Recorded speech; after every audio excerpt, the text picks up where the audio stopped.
We talked about how you were still involved in the music scene in the early 70s.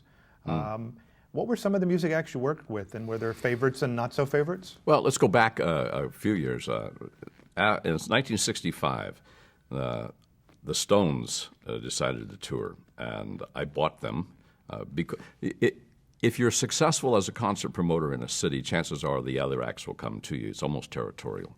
So I bought the Stones for $4,500, and we played Long Beach Auditorium the first time. They were different. I always felt the Stones at that time, not now, of course, were jealous of the Beatles. And I had problems with Jagger and the guys because I couldn't get them to leave the stage. The same kids could go see a Rolling Stone concert. They would see a Beatle concert and act totally different.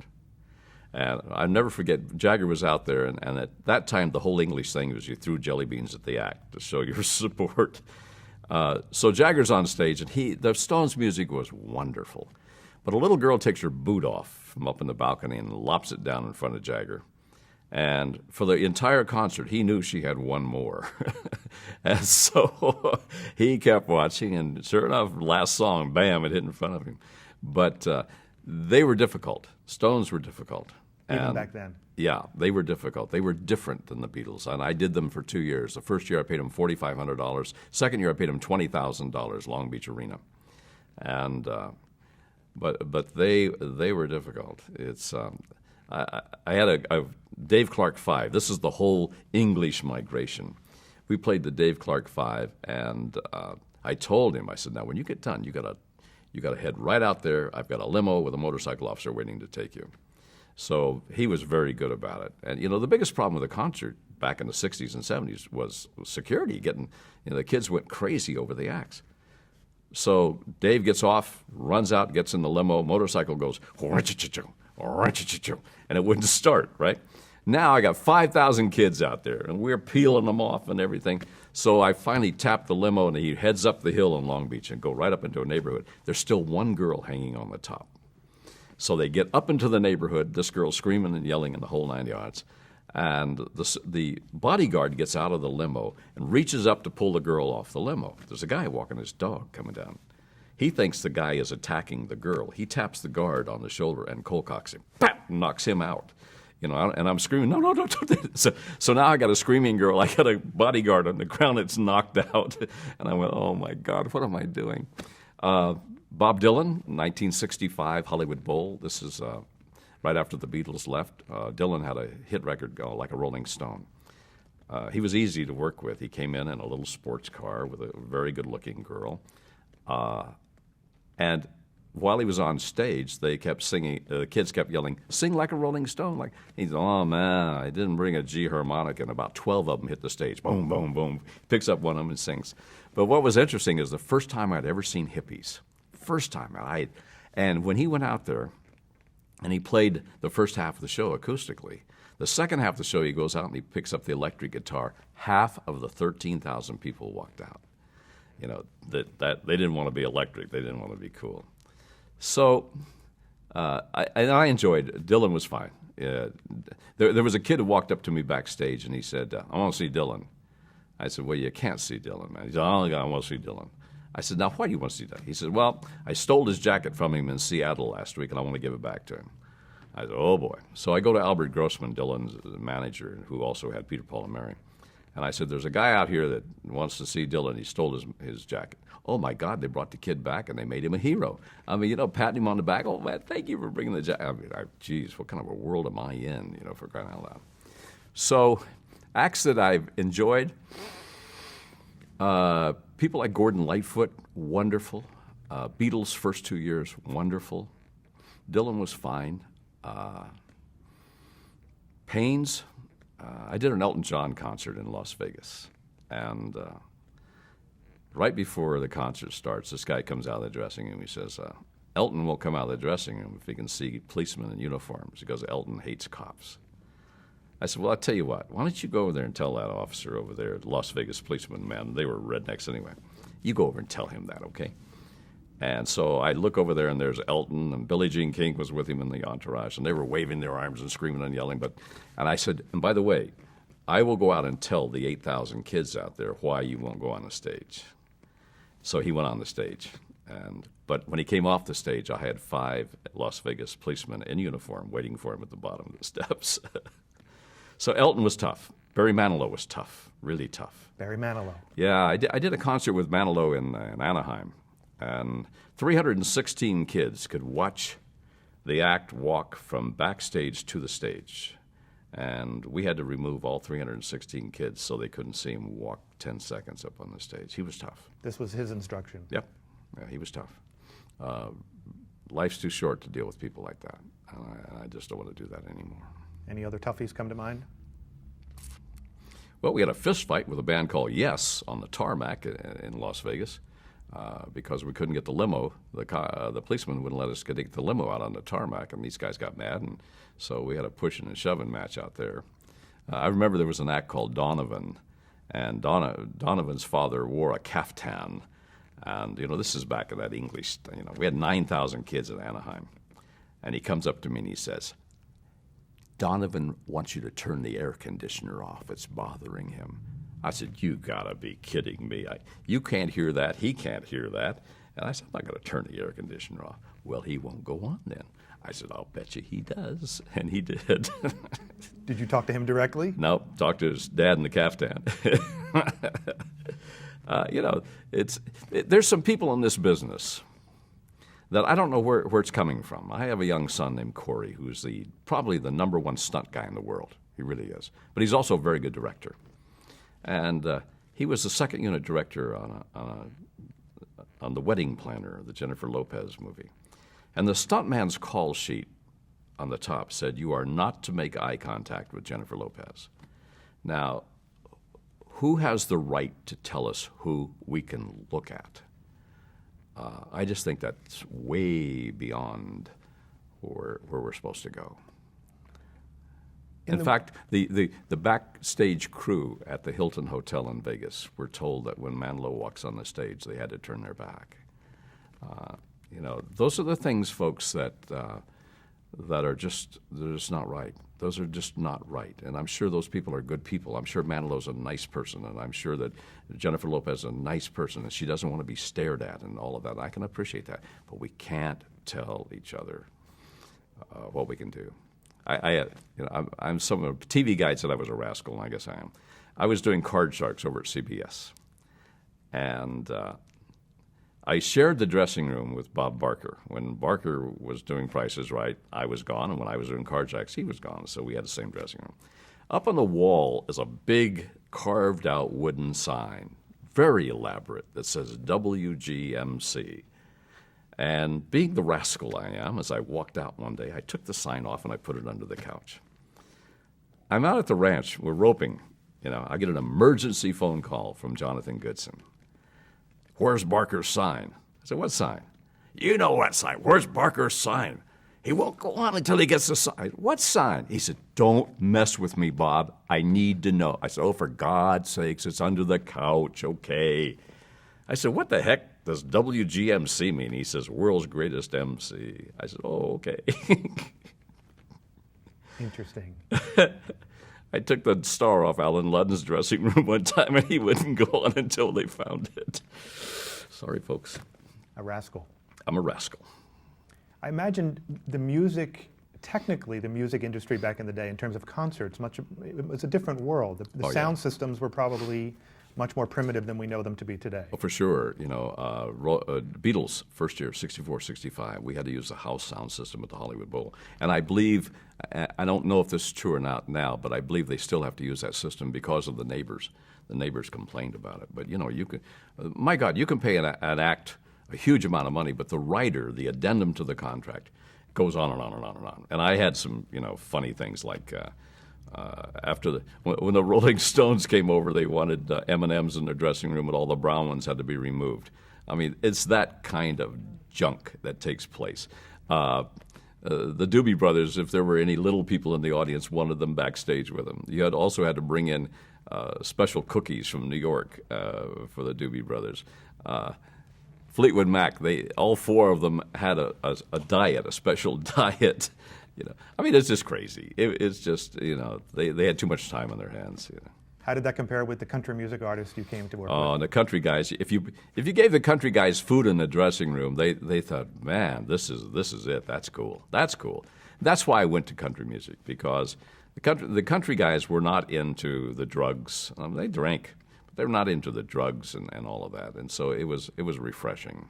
And I was with Merle Haggard for 10 years. Everywhere he went, I went for 10 years.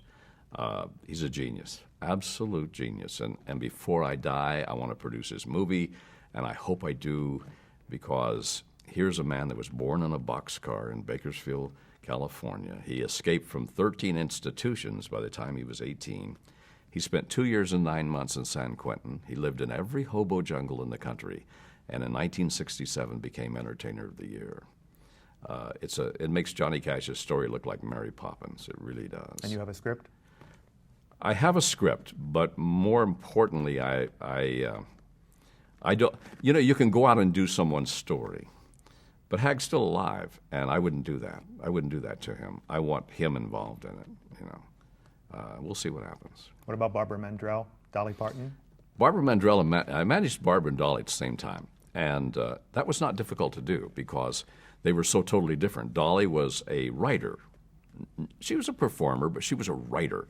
Barbara couldn't write a note, but she was a great performer. She played several instruments and everything.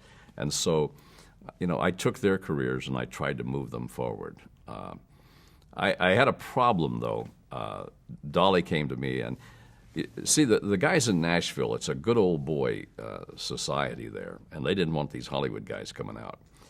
After I signed Haggard to an exclusive contract, I would go back to Nashville and stay at the Hilton Hotel at the airport, and I'd get a call in the middle of the night, get your Hollywood ass out of here.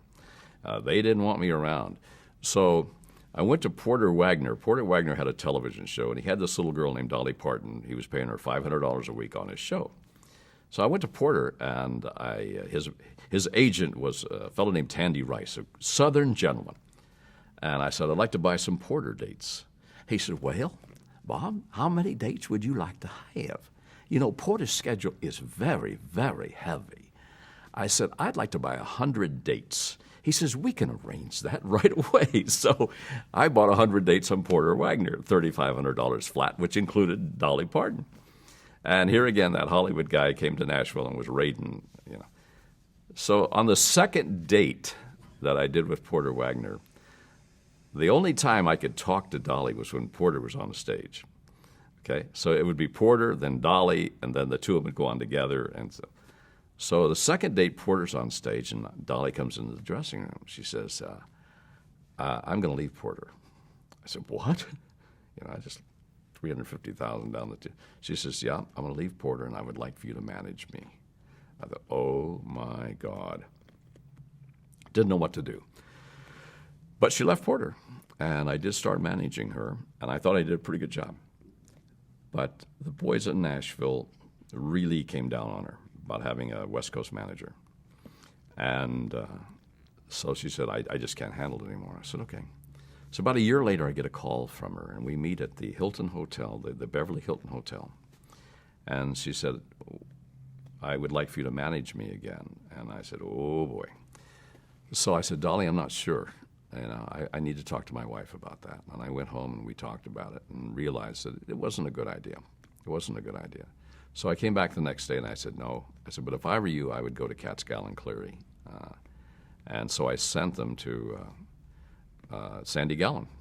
And I guess Sandy still represents Dolly. You know, and he's done a marvelous job. In picking up, the first time you were with Dolly, does that mean you had to drop Porter?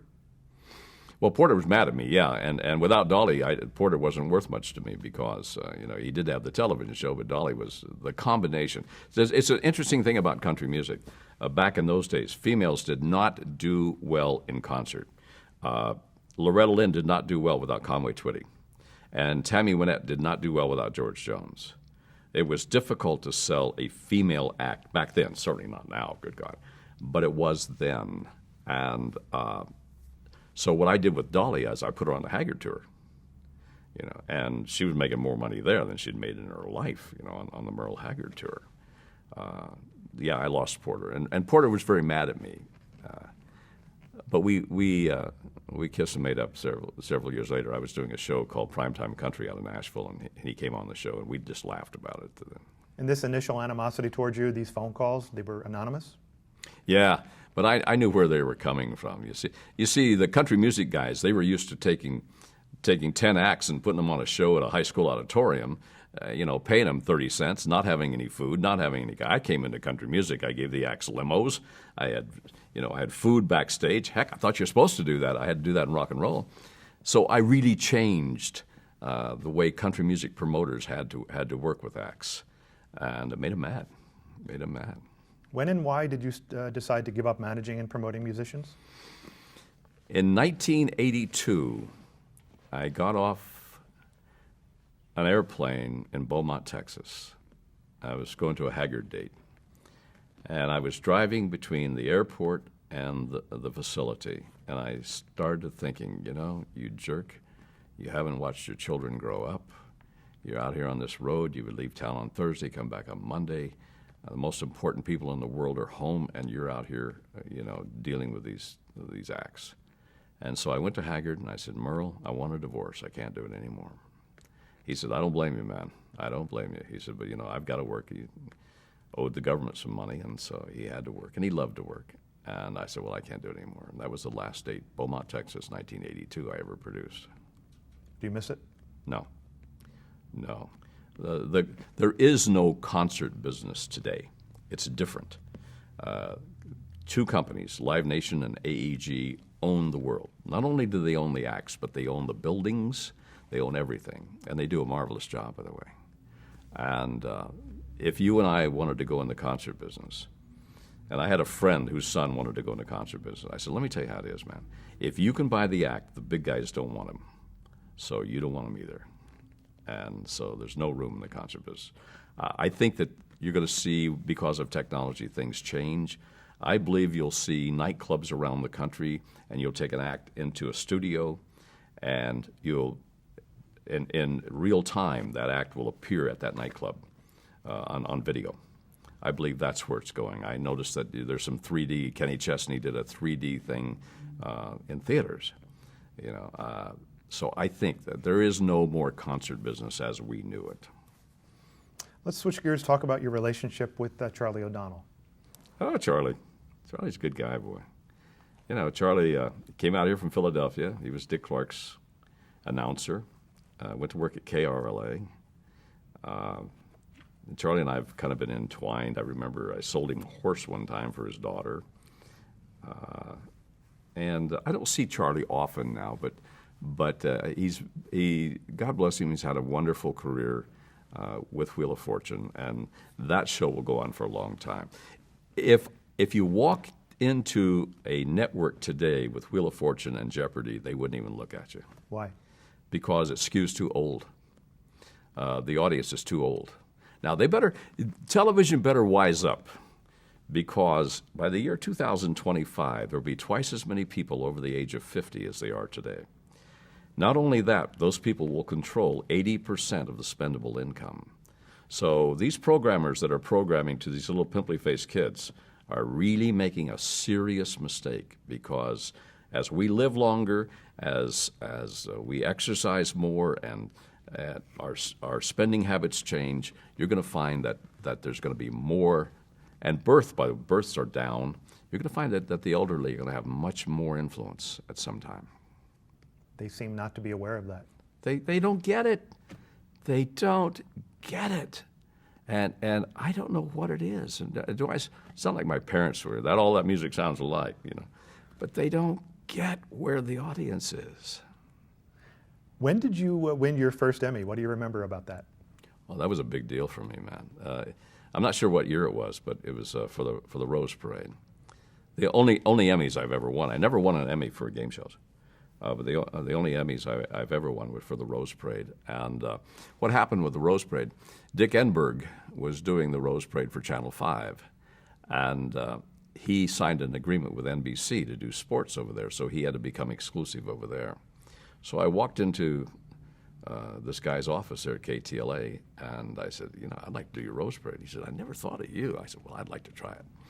And sure enough, the manager over there was named Tony Casera, and they offered me $7,500 to do it. My God, one day, holy cow!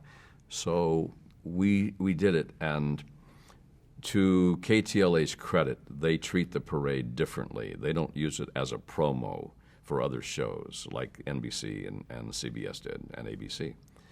They treat it as an event, and that's the way we treat it, and still treat it that same way. We only disseminate probably 25% of the information we have on each entry. So that's why the Emmys that I've won have been a great deal to do with the production, Joe Quasarano, the executive producer, and the crew at KTLA. We treat it as a family event. An interesting, fun, memorable experience to win one, though. Oh, my God. Yeah, the Emmy, the first Emmy, the Lifetime Achievement Award, to have Lisa Gibbons up there talking about me, the star on the Walk of Fame, those are things that really stick with you, man, I'm telling you. Must have been difficult to say goodbye to the first edition of the Newlywed Game. I cried on camera. And it aired? Yeah, I cried. It was like, that's a family, man. This is 75. And I said, this is our last show, and I just broke down, and yeah, it aired. Yeah, I couldn't help it, man. And your plans at the time? I didn't have any plans, but Diamond Head came along right away. Talk about that. You made fun of that a little bit a while ago. Oh, the Diamond Head? Well, I went over here to on Cahuenga West, at Cahuenga West and Barham. There's an office building, and there was a production company by the name of Fishman Freer, and I went upstairs, and on the floor they had wooden cutouts of the Hawaiian Islands, and I had to jump from one island to the other when we did this presentation. And Bill Hart from Columbia was there, and NBC guys were there, and I asked these inane questions, and they bought the show. No pilot. And so we went to Hawaii. We did 56 shows in 8 days. Okay? Had some funny things happen. Over there. There was a big wind machine, and they put real money in the wind machine, and it spun around, and the winning contestant got to stay in there and grab as much money as they could. So, and they lost about, I think, over the days, they lost almost $3,000, money just flying everywhere. And rather than putting dumb money in there, they didn't. So I remember they came to me and they said, we have put a bill in there with a new Mercedes. It's because they wanted to advertise. A brand new Mercedes is in there. And I would say, okay, Mr. Announcer, what's in there? Well, we have $50,000 and a brand new Mercedes. So they put the Mercedes in there, and the guy goes in there. On the first day, he pulls it out. So the way the game worked is, okay, George, you stand right here now. We're going to start taking the bills out of there. If a bill comes out, you can take it, but if a $2 bill comes out, you lose everything. So they knew the Mercedes that they just bought for cash was in there. And so the guy grabs it out of all these thousands of bills. He gets in there. So I say, okay, first bill out. Look what you won. You just won $100. How about that? Now you want to stop? You want to go on? He said, no, I want to go on. I said, well, remember now, $2 bill comes up, you lose everything. I want to go on. I said, okay. So now the Mercedes bill is next. And I say, okay, if a $2 bill comes up, you're out. The producer holds up, offer him a kitchen. I said, tell you what I'll do. I'll give you the $100 and a kitchen if you'll quit right now. Nope, I'm going on. The guy producer holds up, offer him a living room. So I said, I'll give you a kitchen and a living room. I mean, this went on. He says, no, I'm going on. And he gave it on, and he won that Mercedes the first day out. You knew the show was not a good one? Oh, it was awful. I mean, we got all of our contestants from out on Oahu on the windward side. I literally asked the question, who was buried in Grant's tomb? I literally asked that question. And it was tough out there, man. We were out in the windward side, and it was tough. We were in a little town called Kahuku. I saw a guy get killed in the hotel one night. A random mugging? No, a guy came in. He wanted to get in the hotel was called the Kuilima at the time. It's not called that now. he wanted to get in the bar, and he'd been drinking, and this big Tonganese guard said, "You can't come in." He said, "Okay." So he went out in the car and got a gun and came in and shot the guy, the big Samoan guy. So I saw a gang fight in the lobby of the hotel one afternoon. It was tough. We were told not to go off the grounds because they didn't like the Howleys. Is it tough to host a show when you know that that it's not good? Yeah, it is. When you know that it's not good, it is tough. And I'm trying to think if I've done some other shows like that. We may get to them. Okay. By the way, what was the purpose of jumping the islands of Hawaii in the office? Well, originally what they wanted to do, they wanted to involve all of the Hawaiian Islands. Okay, now we're going to go over here to Kauai. Okay, I got a question about Kauai and all of this, and and we shot it. We did 56 shows in 8 days, and it rained every day at lunchtime. But then the sun would come out, and we'd play the game, and it was crazy. And you had to bless the set because if you didn't bless the set, all kinds of bad things would happen. And so I remember we went out there, and here was a Catholic priest with a Hawaiian shirt on and a backwards collar blessing the set, So, because if you didn't do that, the Minahunis or the little people over there would get you, the first day we were shooting, the producers had a meeting with a guy by the name of General Brooks at the Air Force station there, Naval Air Force, I don't know. And he said, "Could you please not fly any airplanes over?" And General Brooks said, "Absolutely, we'll take care of that." So we're shooting the first day.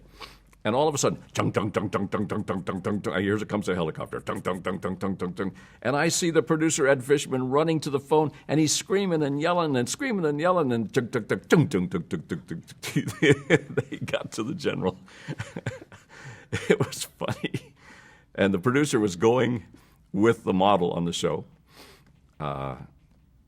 And bless their heart, they got married, and they're still married, and they're a wonderful couple. But she would sit with me. She said, "I got to negotiate my contract." I said, "I'm not going to negotiate your contract. You're sleeping with a producer. I don't have any pull. You do, But it was fun.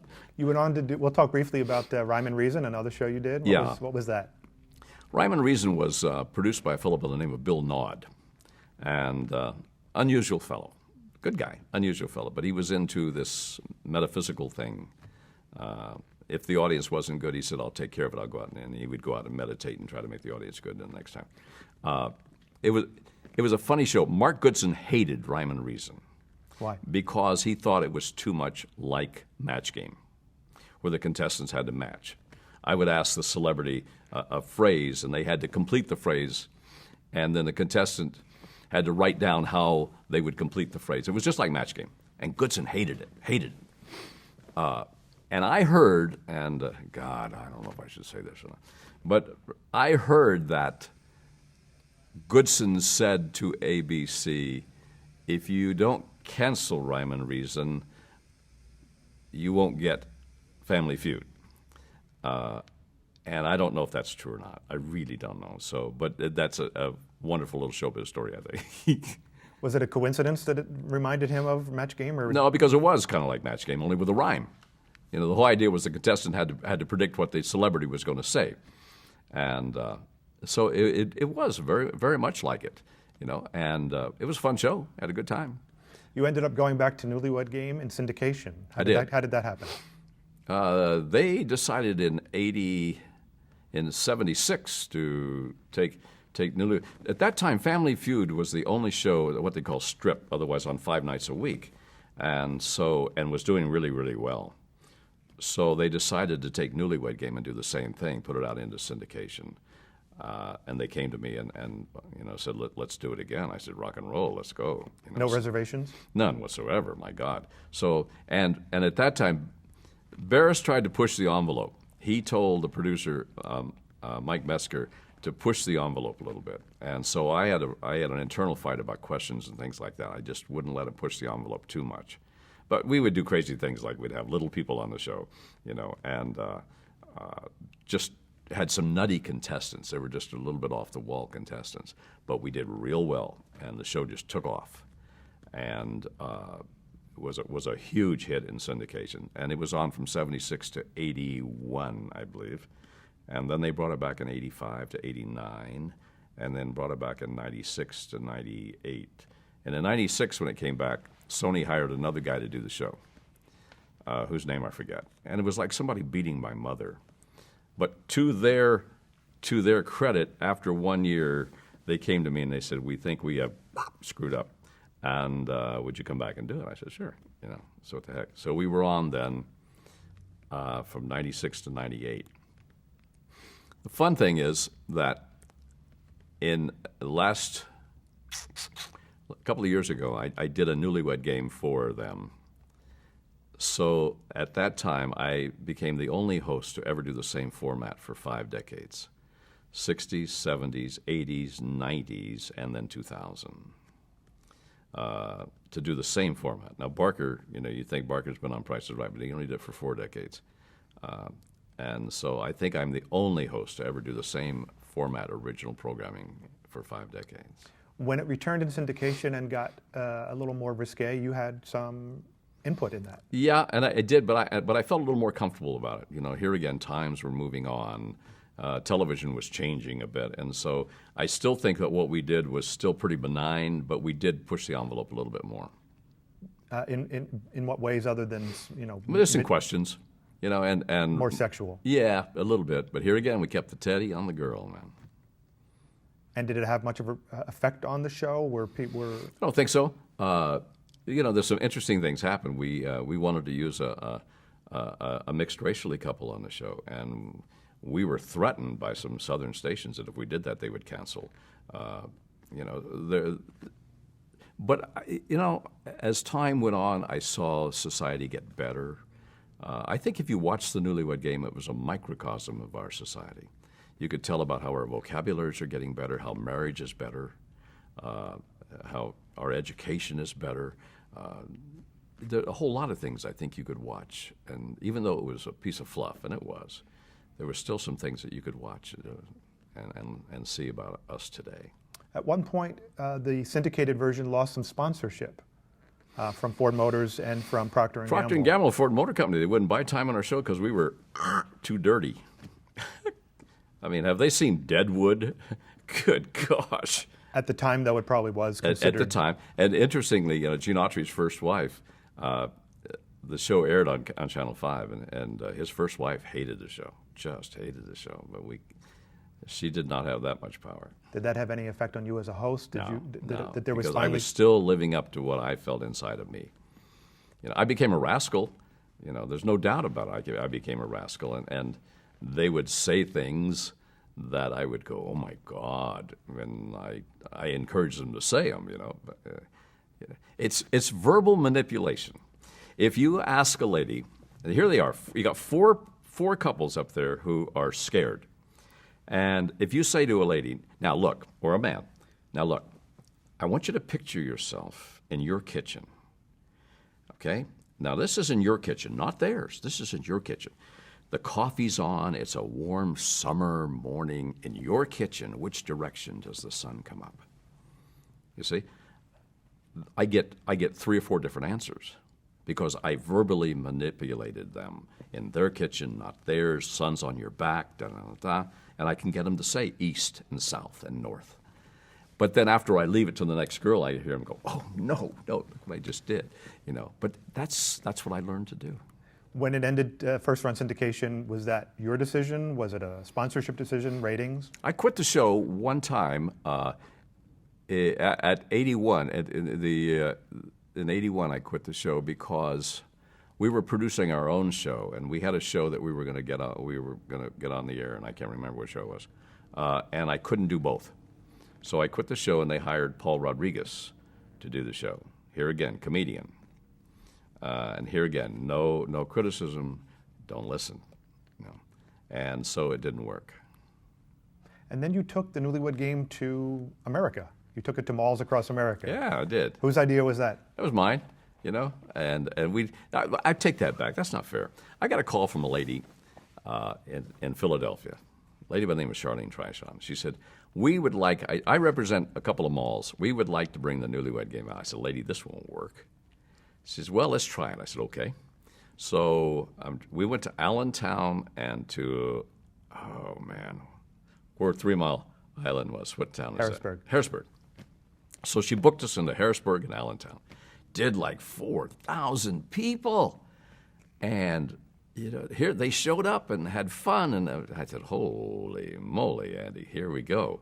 And so I did 300 malls in about 7 years. And you produced that? Yeah, with not much production involved, But I tell you, it's a funny story. We were in South Carolina, Greenville, South Carolina, at a mall, and the TV station was the sponsor. They were not supposed to tape it, but they did. And they taped it with local couples and put it on the air on a Sunday night, and we beat 60 Minutes. I still think there's room for a game show that plays to local markets. I still think there's room for that somewhere. I don't want to do it, I'm too old. But there is room for taking a game show, going into a town and taping 5 shows this day, going to another town and tape 5 shows, and use all local people with local questions, and you have a wheel you spin and you win a dinner at Joe's, and I think there's room for that. Were there any outrageous moments that come to mind about the mall tour? The only thing that comes to mind, I remember I was down south, and I think it was Memphis, and getting ready to go on the stage, and this policeman is standing there. He's Mr. Eubanks. I want you to know this is the belt buckle of the Bible Belt. I said, well, I'll remember that. So I get a couple up on the stage, and I said, where's the strangest place you ever made whoopee? And this little girl says, well, it was on the pool table. I put my feet in the pockets.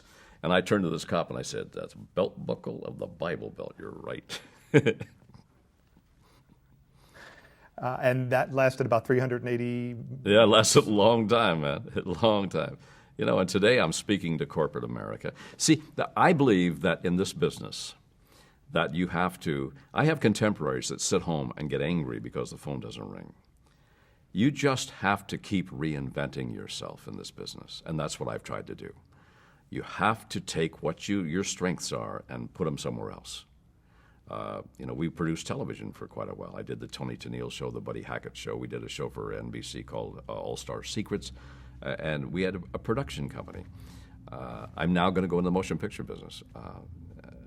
We've raised the money to do a movie, and it's a very funny movie called Stunt Academy. My young son, Corey, is one of the best stunt guys in the business. He's written a very funny script, and we're going to go from there. So, This is your production company. yeah. At one point, you did have one called Hill Eubanks. Hill Eubanks is the one where we produced Tony Tennille, Buddy Hackett. That was an interesting meeting, by the way. With Buddy Hackett. Yeah, I'll tell you a great Buddy Hackett story. Hackett invited my wife and I over to his house for this. I was producing his show. It was the old Groucho Marx format of You Bet Your Life. So Hackett invites my wife and I over for a casual dinner. And so I wore I've been a cowboy all my life. I wore my Tony Lamas and my jeans and Wranglers, and we went over to Hackett's house for dinner. And Hackett was wearing a baby blue jumpsuit with a revolver in his front pocket. And we get inside, and George Siegel and his wife are there. And George is nice, but I'm the game show guy, and he's an actor, And so then Glenn Ford and his wife walk in. And Glenn had just married a girl about 40 years his junior. She was one of the dancers on Dean Martin's, one of the Gold Digger dancers. And she was 40 years younger than Glenn. He said it was like barbecuing a steak with a pilot light. But he was dressed cowboy, okay? And, man, I'm such a cowboy fan. There he is. That's Glenn Ford, man. And now Siegel gets a little nicer, by the way, when Ford comes in, And then Cary Grant and his wife walk in. And I'm going, oh, my God. I'm shaking hands with Cary Grant. And he was dressed real casual. He had a dark blue double-breasted suit on, dark blue tie, white shirt, dressed to the nines, tan. And I'm shaking hands with Cary Grant. And he says, I've got to sit next to you at dinner. I said, why? He said, well, Barbara and I watch the Newlywed Game every night. Cary Grant watches the Newlywed Game? I couldn't believe it. He says, oh, yeah, we're a real couple. I said, what do you mean you're a real couple? He says, Barbara and I only have one toothbrush. I went, oh, God, that's so much more than I wanted to know about you. But I sat next to him at dinner, and it was a fascinating evening. That's all I can tell you. A Buddy Hackett dinner party had Bob Eubanks, Cary Grant, Buddy George Hackett, Siegel. George Siegel. Yeah. And Hackett had a gun collection. And it looked like he had this behind glass. He had every gun that ever existed. He was an interesting guy to produce his show. I went to him before, because I heard he was tough. I remember Johnny Carson said one time to him, he says, "Do you get a royalty off Cabbage Patch Dolls?" Yeah, I thought that was a very funny line. So I went to Hackett, and he was in Las Vegas appearing, and I said, "Hackett, I understand you yell and scream at people." I said, "I just want you to know right off the top, you ever yell or scream at me, I will turn around and walk away. You'll never see me again." He says, "Bobby, I'll never yell at you, I promise." And he never did. Oh, he yelled at everybody else. But he had to have the studio 67 degrees. And I went to him, I said, "Hackett, you could hang meat in here, it's cold." He says, "Bobby, let me tell you something. Laughs rise when it's too hot. And people can't hear the laughs, and so consequently, nobody laughs. So it's got to be cold." I said, "Okay, Hackett." What was your goal with the production company? What kind of TV did you want to make? Game shows. Yeah, we want to make game shows. We had an overall deal at 20th, and we had an offer from Universal and an offer at 20th. As God is my witness, this is truth. And we chose 20th because they had a better commissary. Who knows why? But we did a show called Guinness Game over at 20th, and then we did All Star Secrets, which was a fun show that aired on NBC. And we did the Toni Tennille show. When Dinah Shore was canceled, Toni took over. She was marvelous. She was just marvelous. Was there a show that got away that should have worked, or one also that just you couldn't believe was so bad? Or didn't turn out as well as it should have? We had an idea for a show. Michael Brockman was the head of daytime program at NBC at the time. We had an idea for a show that you take a chimpanzee and you put him in a cap and gown, okay? And then you have a contestant. And this is the idea of this show. I asked the monkey, I say, "Doctor, how many universities are there in the state of Pennsylvania?" And the monkey scratches his head, he walks around, he pulls a handle, says 4. Now I come over to the contestant and I say, "The doctor says there are four universities in Pennsylvania. Is he telling you the truth or is he trying to fool you?" Now the monkey will beat you half the time. And when he wins, he jumps up and down and screams and yells and has such a good time. And when he loses, he goes, "Pfft." Well, we want to sell the show to Brockman. So we take the monkey, the chimpanzee, over to NBC with a cap and gown. We open Brockman's door, throw the monkey in there, and shut the door. And we sit outside waiting. Pretty soon we look inside. Here's the chimpanzee on Michael Brockman's desk. And he's sitting there tickling him and things like this. This is the kind of gimmicks it takes to sell a show, folks. But I thought but it never got on the air. It was a one trick show. It sold, but it never got on the air. No, we just did a run through for him, but it never got on the air. We didn't do a pilot. How did you come to host Dreamhouse? The guy that owned Dreamhouse also owned College. What was that college show? I forget. College.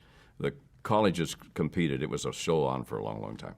And I don't know how they chose me, but they did. But it should have been called Dream Furniture, because it took us so long to give the darn house away, But we gave away thousands of dollars of furniture. We just couldn't give a house away. The contestants had to do such. But we finally gave, I don't know, 2 or 3 houses away. Didn't last the show. No, it didn't last.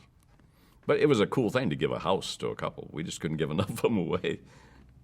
How about Trivia Trap? Talk about that one. Trivia Trap was my first Mark Goodson show. Goodson didn't like Chuck Barris, period. And so anybody that associated with Chuck Barris, Goodson didn't like. So one night at the airport, I'm on an all-nighter, and I meet Goodson's attorney. And I said, "Jeremy, what's going on, man? He won't even audition me."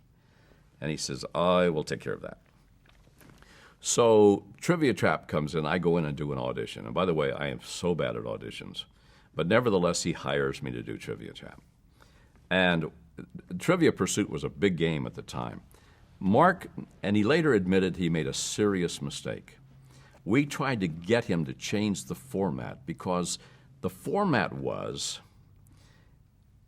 I show you some answers. You have to get rid of the wrong answers to get to the right answer. Well, if you knew the right answer, it became superfluous, you know. And so after the show was canceled, he took it to a focus group, and they told him, and he had later admitted he made a mistake on that one. But it was my first time working for Goodson, and working for Goodson was a joy and a half. He asked me one day, he says, what size sweaters do you wear? And I told him. He went out and he bought me 13 cashmere sweaters to wear on the show. And he loved hosts. He loved hosts. And I loved working for him. He was brilliant. What made him so good and so successful through the years? I don't know. I heard a rumor that he and Bill Todman actually locked themselves into a hotel room one time, and they came out with about 6 or 7 formats. Price is Right, What's My Line, and a whole bunch of them. And even Card Sharks was on NBC for 5 years with a guy named Jim Perry, and then he took it over to CBS, and we were on over there for 5 years. Card Sharks was my favorite show to do. It was a host dream because you could have some fun with the contestants, play a little newlywed, and then you walk over to the board and they play higher or lower. I believe Card Sharks could be a nighttime show today because can you imagine me saying to an audience, if this, what is it, higher or lower? He says higher. For $1 million, for $1 million, one card is going to, you know, I think that would be a really cool thing. But can they get it? No. It was curious. You said that you are not good at auditions, and you're talking about even after all the years of success you've had, you still stumble at auditions? Yeah, I do. Why is that? I remember I was going to do voiceovers, okay? And so I would walk into a voiceover audition, here with all these professional voiceover guys sitting, and they would be sitting there going, "Yeah, I did a Pepsi last week. Oh, did you do that one? Yeah. Well, I couldn't do that one because I was doing Coca-Cola, and I'm going, I haven't done anything, man. And I got intimidated in the room, for God's sakes, you know. So I did not do well in auditions. To this day, you probably feel the same way? Yeah, I do. I do feel the same way. I can only be me, and sometimes that's not good enough. Yeah. And meanwhile, over the years, Newlywed Game keeps coming back. Yeah. What makes it so perennial? Because it's such a great format. It's like Family Feud. It's such a great format. People can relate to those couples. I can hear them when I say, you know, what's your husband's most annoying habit? I can hear Martha saying, I know what yours is, Turkey. You have a gas problem at night. You know, I mean, things like that. I mean, so it's so relatable. The humor is so relatable, and that's what I think makes the show successful. Now, they're going to mess it up by going too far with it, because you have no place to go. Material-wise, question-wise, risque-wise. Yep. You have no place to go, and at some point you turn off your audience when you get too risque. You mean they're taking the teddy off the lady? They're taking the teddy off the lady. You've often referred to the Newlywed Game years as your best ever. Why is that? Well, I think my accountant probably thought it was the best ever too. If you came to me and said, you know, you can do Card Sharks for the next 5 years or Newlywed Game for the next 5 years, I'd probably pick Card Sharks because it was a little more challenging. However, I did get a huge emotional kick by manufacturing a half hour of humor and competing against the big guys. That was what I thought was cool. Yeah. How does hosting a parade, how is that different? It's really, it's really not. Yeah, it is. I try to treat each event of the parade as if it were a special. And what can I disseminate with this entry that the audience wouldn't be able to find out anywhere else? And so I try to do that. It's not based on humor, it's based upon. And then my expertise is in the world of horses. So I try to disseminate information about horses that probably nobody would know about, how can you tell when a horse is thinking? How can you tell when a horse is mad? How can you tell when a horse is scared? There's all kinds of things that you learn by being around these wonderful animals. Do you approach each Tournament of Roses parade like it's the first one? Yes. even though they have a sameness about them. But I'm working now with the Tournament Association about, especially with the equestrian units, to trying to get a variety, and so you have more variety to talk about. Talk about working with Stephanie Edwards. There were some weird years at some point with her. Well, wasn't everybody there? seems to think that Steph and I don't get along. We just happen to have the same kind of humor. We have this kind of put-down humor and with each other. But I think Steph is wonderful, and they replaced her for a couple of years, which was a very serious mistake. And the poor lady that came in, Michaela Pereira, did a marvelous job. But you can't take, people in this town wake up with us every New Year's Day, and we become familiar, and our audience is extremely loyal. When Steph was taken off, they got 3,500 emails the first day on that. So when the new management came in, they said, whoa, whoa, whoa, whoa. So they brought Stephanie back, and it's nice to have her back. When she was being taken off, did you register your objection? No, it wasn't any of my business. Had they asked me, yes, I would have. But I had to be very careful because the lady they were bringing in, I've got to work with the lady, And she was treated pretty shabby by the then manager who's gone. Actually booked a lunch to tell her that he hasn't made up his mind yet if he's going to keep her or not, And when she was hired back, she says, hell has frozen over. She's a good lady. She's a very good lady. What makes Stephanie so relatable to the audience? Because she doesn't, Stephanie Edwards is like Vanna White. She doesn't threaten anybody. She's just a nice person. And that's the way Vanna is. Men like Vanna because she's pretty, and women like Vanna because she doesn't threaten them. And I think that's important. And that applies to Stephanie That as applies well. to Stephanie too, yeah. And you still love doing the parade even after all these years? I just signed a new 3-year deal. I would, until I go to my grave, I'll do it, I love it. In 1990, right after the release of a feature film called Roger and Me, you had a little bit of a hiccup, a little bit of controversy. Man, did I ever. Let me tell you a story.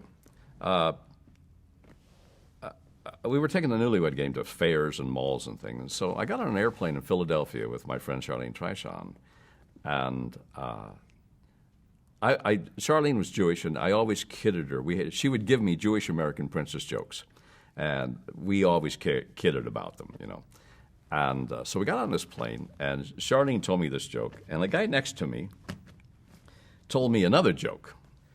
And so when we got into Flint, Michigan, where I was born, and went to the fairgrounds, I was told that this fellow named Michael Moore, a news guy, wanted to interview me. And so I said, okay, I'm there to help the fair and everything. So he sits down and starts talking to me. And he starts asking me questions about Flint, Michigan. And I said, Michael, I had my second birthday in California. I don't know. And he just kept pounding, wanted me to say something bad about Flint, and I just wouldn't. And I finally said, look, sucker, I'm not going to say anything bad about Flint, Michigan, so get over it. And the cameraman then says, the sun's coming through the clouds, could we hold off? And he pretended like he turned the camera off. So I'm sitting there, and I remember one joke I told. I said, being a smartass I was then, and I've learned a great deal. I said, I mowed my lawn with my shirt off the other day. I'm trying to think what the joke was. Anyway, it was a self-destruction joke about me, and then Charlene says, "Well, tell him the one you heard this morning on the airplane." And so I told that joke, and he pretended like he turned the camera back on. And he went on with the interview. Okay, about a year later, my secretary says, you're getting some really bad reviews at the Toronto Film Festival about you being in a movie. I said, I haven't been in any movie. I don't know what the heck you're talking about. She says, well, this guy, Michael Moore, did this thing called Roger and Me, and he had got a standing ovation. I said, I haven't done a movie. So I couldn't figure out what was going on. And so I went to my attorney, and Irv Weinstein, good attorney, good guy, Jewish. And I said, Irv, I don't know what I've done. So they sent a stenographer into the New York Film Festival to write down what I had said. And when I was told, I just almost died. The fact that this guy would take something like that I told when I thought the camera was off. I shouldn't have told the joke. Should not have told the joke. And I have learned you don't tell ethnic jokes. You know, it's just a bad thing to do. So I went to Dog Eat Dog Productions, Michael Moore's production, and I said, please take that out. And they wouldn't do it. I went to Warner Brothers, who was distributing, and I said, come on, man. You know, they wouldn't take it out, said they couldn't touch the negative. So I had to sit in theaters, and they used the joke in the trailer in the theaters, too. And I remember I ran into the cameraman at Caesar's Palace one night several years later. He says, you really got screwed, didn't you? I said, I really did. And fortunately, I wasn't on the air at the time, but I went to the Anti-Defamation League, and I said, I'm here to apologize. And they were wonderful, wonderful. And fortunately, I told the joke about a segment of our population that has compassion. I could have been on the hit list of somebody else, but I learned a great lesson. It made me a better person. I wouldn't tell an ethnic joke, you know, for anything in the world, because there's just no place in our society for that. And I have forgiven Michael Moore. The only thing I can say, like I said in the book, that if I ever meet him in a men's room, I'll probably just beat the shit out of him. But other than that, I've forgiven him. You never confronted him? No. Called him anything? No. And he went on. I remember he went on Phil Donahue, and a guy asked the question, "Why did you put the Bob Eubanks joke in your movie?" And he says, "Well, I just wanted to prove to society that kind of discrimination exists in America." You jerk. How did it possibly weigh in with the theme he was It trying? didn't. It didn't. He just used me. And here again, we go back to First Amendment rights. If you are a known individual, you don't have First Amendment rights. I couldn't say, hey, I didn't say that, because obviously I did. That was the dumb thing. But would I have said something like that on camera? Oh, my God, no. But you see, he is not a documentary man. He's a propagandist. That's my opinion. And when I saw him get booed off the stage at the Academy Awards, I went, thank you, God. Thank you, God. Have you ever seen the movie? No. And then years later, PBS gave him some money to do an addition to Roger and Me. And, I couldn't believe that they did that. But, hey. I remember Ed Asner was one of the suppliers of money for that, for Roger and Me. And I saw him on an airplane, and I said, Ed, how could you do that, man? How could you do that? He said, well, I didn't know what I was getting into. I said, okay. With that, we'll take a break for tape and right. be back in a second.